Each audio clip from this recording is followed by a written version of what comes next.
Hi everyone, welcome back to another edition of Reader's Workshop. Today, we'll learn to acknowledge our own bad reading habits so we can drop them and to remember to use the good reading habits we've learned for solving tricky words. Now I'm going to send it over to Miss Lisa and she's going to pick it up from there. And I'll see you in a couple of minutes. Hi, readers. Welcome back to Reader's Workshop. So, we've been working really hard at making sure that we have really great reading habits as first grade readers and also developing some reading habits for tackling tricky words. And I was talking to my mom the other day about first graders and the habits we have, and she reminded me of something that I used to do as a first grader. So, come close. Let me just tell you what I used to do as a first grader.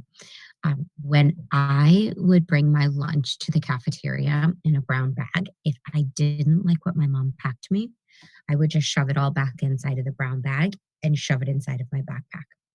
And my mom would find everything in my backpack on the weekends. And you would it stink because it was filled with old food from throughout the week. And she would say to me, Lisa, you need to drop that bad habit. And so that got me thinking about first graders and our reading habits. And sometimes, as we're trying to develop really strong reading habits, we might have to recognize some of our bad reading habits in order to fix those too. So, today, what I want to teach you is that in order to get stronger as a reader, it's going to be really important to figure out what are some of the bad reading habits that we have so that we can replace them with some really strong reading habits. Would you watch me and think as I show you some of the bad reading habits that some first grade readers have? So let's take a look at this page in our book, right? Ghazi and Gertie. And one of the things that I know is that we've got sometimes some bad habits. We find words that are tricky. Let me show you one of those bad habits. Let's pretend that this word is a really tricky word for me. Let me show you one bad reading habit. Oh, I don't know what that word is.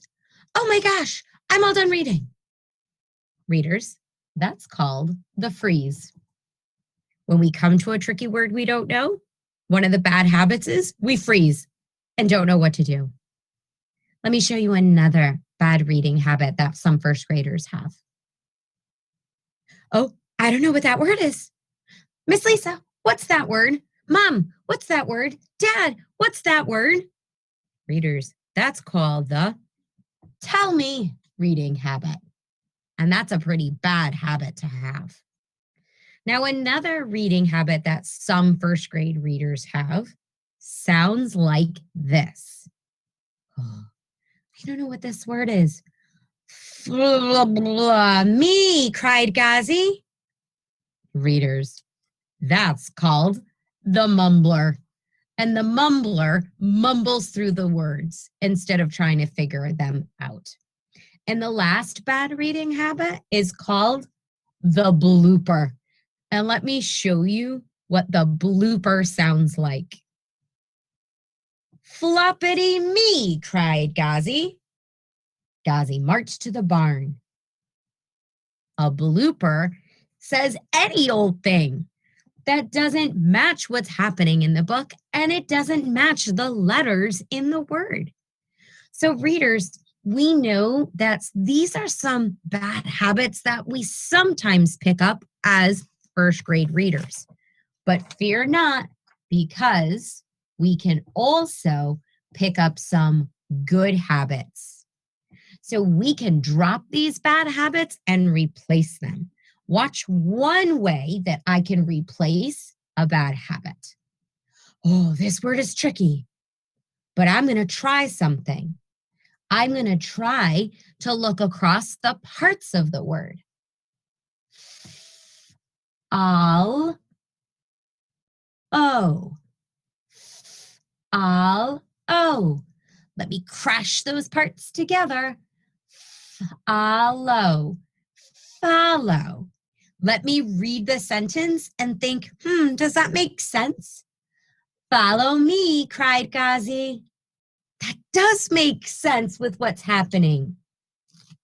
Another good reading habit is once I've looked at the parts, I can the picture to make sure it makes sense. Watch me. Follow me, cried Ghazi. I looked at the parts, and if I look at the picture, I can see that Ghazi is telling Gertie to follow her. Readers, do you see what we just did? We are now the kinds of readers that know that it's okay if you have a bad reading habit, as long as you figure out which your bad reading habit is and a way that you could drop the bad reading habit and pick up a good reading habit. So, can you think right now for a minute? Which of these bad reading habits do you sometimes do when you come to a tricky word? Think for a minute. Do you sometimes freeze? Do you sometimes ask for someone to tell you? Do you mumble? Or do you make a blooper? Now you know two really great reading habits that'll help you figure out those words and drop those bad habits. You can look across the parts of the word, you can look at the picture, and you can think, does this word make sense? Hi, everybody. Welcome back. It's Mr. Hyatt.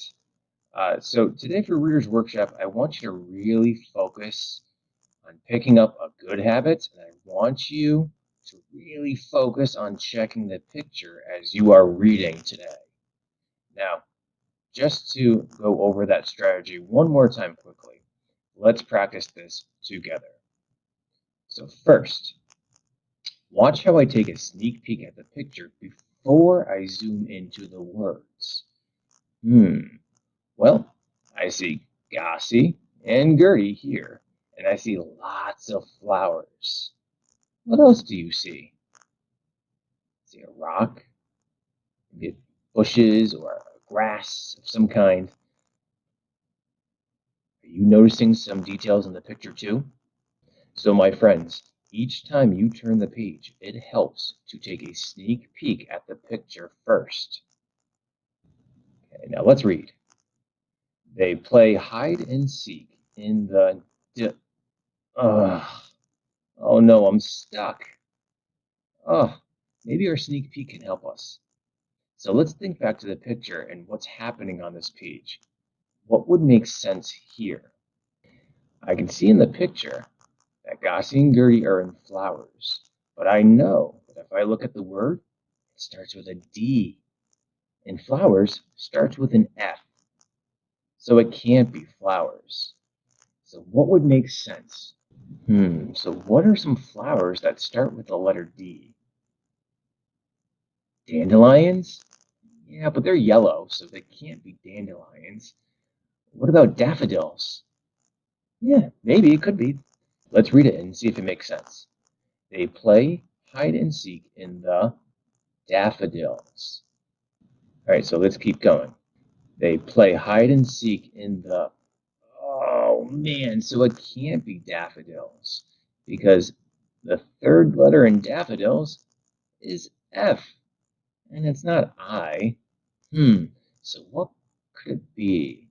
Well, I know AI is a vowel team, and AI together make this sound, A. So let's think back to what is happening. Ghazi is hiding, and Gertie is looking. They are playing in the flowers, and if we look closely at the picture, I see flowers called daisies. AI, whenever they're next to each other in a word, sometimes they can make this sound, A. We call that a vowel team. And we'll talk more about that during foundations, but it's good to be aware of that right now. Does that make sense? They play hide and seek in the daisies. Yes, that makes sense, and it looks right too. Okay, so for today, friends, what we want you to do, we want you to practice the good habit. Check the picture. So check your Seesaw portfolio for the next steps. And if you're in class, as you were reading today, and you come across a tricky word, make sure to check the picture first. All right, friends, off you go.